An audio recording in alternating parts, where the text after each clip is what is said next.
Hari ini, hampir semua smartphone cuma berputar di dua nama. Kalau nggak iPhone ya Android. Kita tahu Android berdiri di atas Linux, tapi iPhone, dia punya jalan ninjanya sendiri. Tapi menariknya, ternyata Apple sebenarnya juga pakai fondasi open source. Bukan Linux, tapi turunan Unix bernama BSD yang jadi jantung sistem operasi Darwin di iOS. Tapi pertanyaannya, kalau sama-sama open source, kenapa Apple nggak pakai Linux juga kayak Google?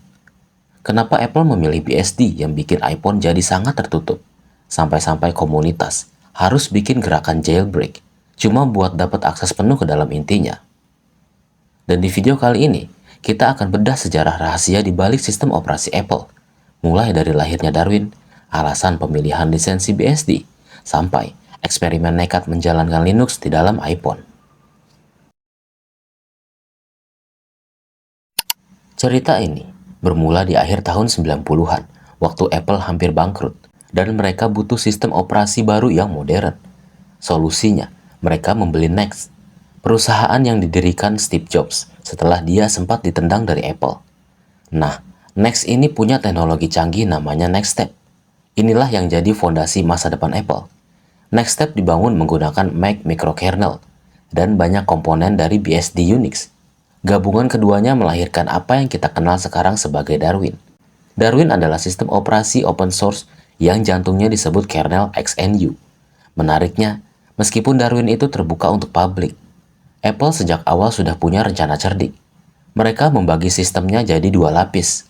Ibarat membangun rumah, Apple mengizinkan orang lihat fondasinya, yaitu Darwin. Tapi untuk bagian interior, antarmuka, sampai ekosistem aplikasinya, itu adalah dunia yang sangat dikontrol dan tertutup. Jadi, meskipun akarnya adalah teknologi yang bebas, Apple sudah menyiapkan pagar tinggi di atasnya. Tapi pertanyaannya, kenapa harus BSD? Kenapa mereka nggak ambil Linux saja yang saat itu juga mulai naik daun? Disinilah politik lisensi itu bermain.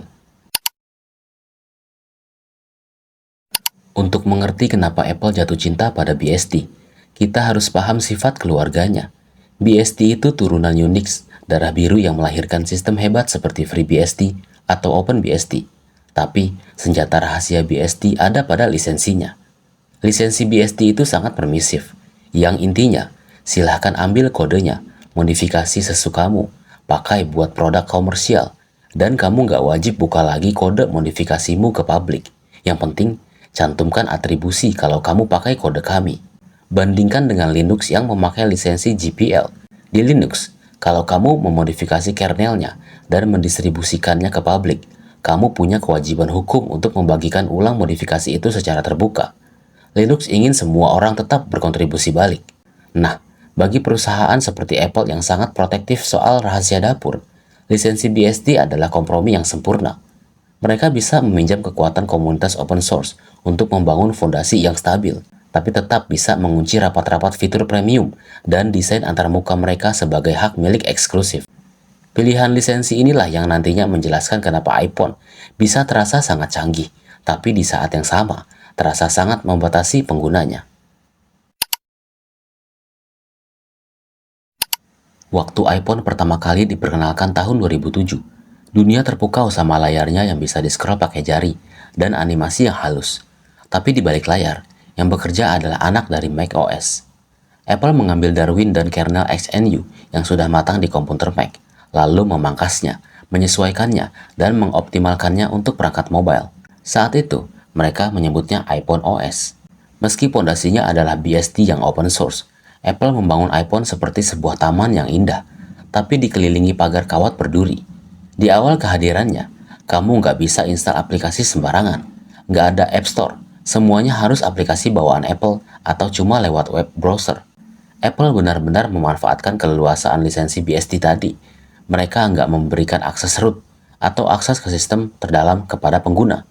Kamu punya perangkatnya, tapi kamu nggak punya kunci ke mesinnya. Apple yang pegang kendali penuh soal apa yang boleh dan nggak boleh jalan di atas Darwin ini. Model ini sangat kontras dengan tetangganya, si robot hijau, yang lahir di waktu hampir bersamaan, tapi lewat jalur yang benar-benar berbeda. Di saat Apple sibuk membangun benteng dengan BSD-nya, di sisi lain, Google mengambil jalur yang berlawanan. mereka memilih kernel Linux sebagai basis Android. Bedanya apa? Seperti yang kita bahas tadi, Linux lahir dari budaya GPL yang mendorong transparansi. Karena kernelnya terbuka, Android tumbuh jadi sistem yang sangat liar. Ia bisa dipakai oleh Samsung, Xiaomi, hingga brand-brand kecil lainnya. Karena siapapun bisa melihat dan memodifikasi kodenya. Keputusan pakai Linux inilah yang bikin Android jadi sangat fleksibel, tapi juga jadi terasa agak berantakan. Karena setiap produsen punya versinya masing-masing.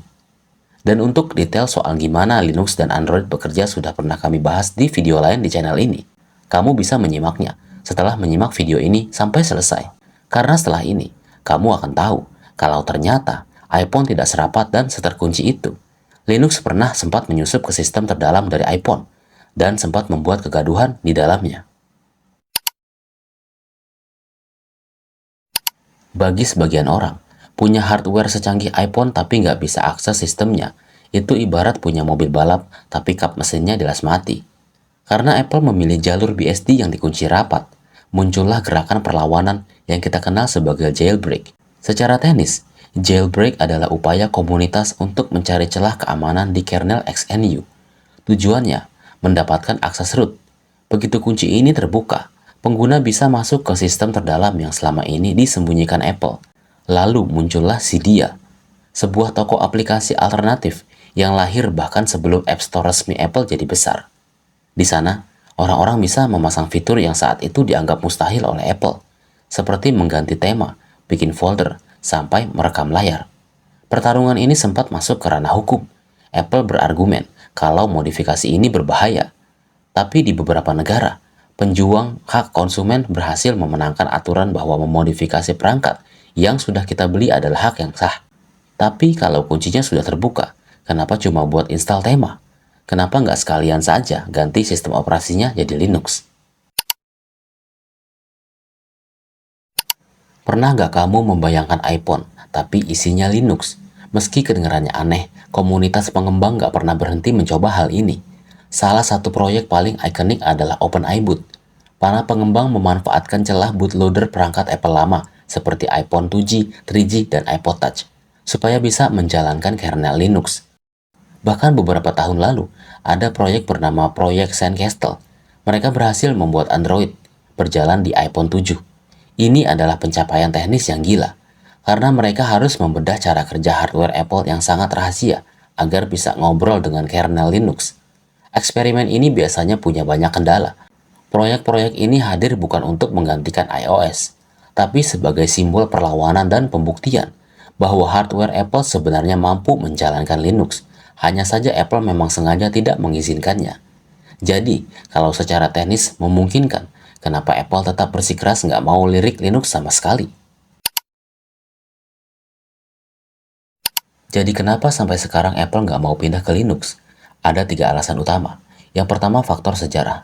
Di akhir era 90-an, saat Apple sedang kritis, BSD sudah jauh lebih matang dan stabil untuk kebutuhan komersial dibanding Linux yang saat itu masih anak baru. Kedua, kendali penuh. Ini yang paling krusial. Lisensi BSD membolehkan Apple mengambil kode open source, lalu mengunci memodifikasinya rapat-rapat sebagai rahasia perusahaan. Linux dengan lisensi GPL-nya tidak mengizinkan hal itu.